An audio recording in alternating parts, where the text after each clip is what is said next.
mampir sebentar yuk. Tak kenal maka tak tahu. Perkenalkan, nama aku Kartika Maulidia yang akan membahas topik mengenai perlindungan konsumen pada satu kasus yang cukup menarik di beberapa tahun lalu nih. Yuk simak sebentar. Kalian tahu gak sih, pada tahun 2010, pemerintah Taiwan mengeluarkan larangan terhadap peredaran produk mie instan kita, yaitu Indomie. Kok bisa sih? Kenapa dilarang ya? Nah, jadi hal ini itu disebabkan oleh penemuan bahan pengawet berbahaya yang terkandung dalam produk tersebut, yaitu metil parahydroksibenzoat dan asam benzoat.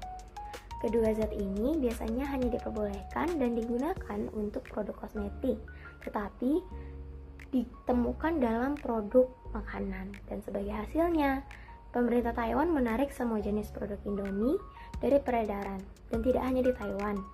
Di Hong Kong dan 2 supermarket besar pun ikut menghentikan penjualan Indomie pada saat itu. Lalu, bagaimana dengan perlindungan konsumen menurut hukum Indonesia?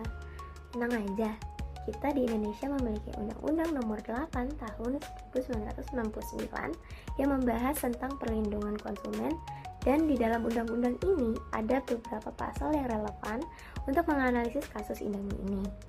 Pasal 2 misalnya, menyatakan bahwa konsumen berhak untuk mendapatkan produk yang aman dan tidak merugikan kesehatan.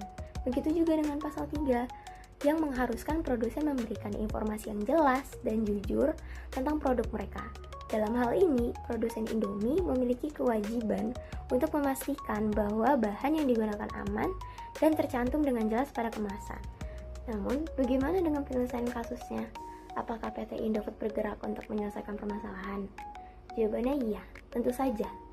PT Indofood Sukses Makmur, produsen Indomie, segera memberikan klarifikasi bahwa produk mereka yang diekspor ke Taiwan telah memenuhi standar keamanan yang ditetapkan oleh pemerintah Taiwan.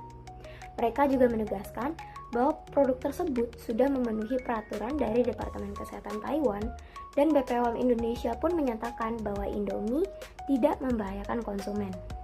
Direktur Indofood Franciscus Welirang pada saat itu bahkan menyebutkan bahwa meskipun kasus ini sempat mencuat, sebenarnya justru menunjukkan bahwa Indomie sangat populer di pasar internasional, termasuk di Taiwan. Hal ini membuktikan bahwa konsumen di Taiwan juga sangat menyukai produk Indomie, meskipun terdapat kontroversi.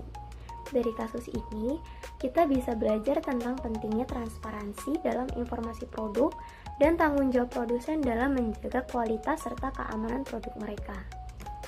Dan sebagai konsumen, kita juga berhak untuk dilindungi, dan sebagai produsen mereka memiliki kewajiban untuk memastikan produk mereka tidak membahayakan. Meskipun kasus ini sempat menimbulkan kerisauan, hasilnya menunjukkan bahwa Indomie tetap menjadi produk yang sangat populer dan banyak diminati, bahkan di pasar internasional. Ini juga menjadi bukti bahwa meskipun ada masalah, jika penanganannya tepat, produk tetap bisa dipercaya dan terus berkembang hingga saat ini.